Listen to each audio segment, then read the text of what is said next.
zaczynam od morza.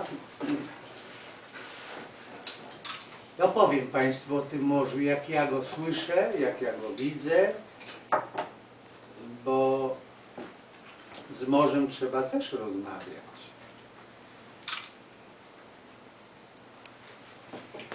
Jak wiedno szami, to wieldi młyże, jakby go dalo, jakby łylalo, tak jakby w swoich wątpiach slonych wieldi serce wysodalo. Młyże procaje, młyże są zroscy, czasu zglaszcze swój brzeg z milostę. Nieraz spokojnie jak ludzci cali, wiuli baronci przegonu zdali,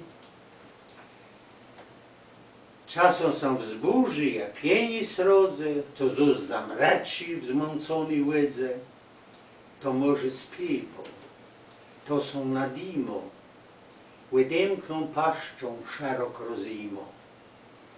W słońcu promieniach ją zlocony, może są skrzawi, choć jest zmącony. Na wałach nieba ciemnej zeleni, derch młyżeszami strzywża są mieni, mocniej je młyże, ryłe fale. Młyżu nie łypsze są, ni żołden wcale.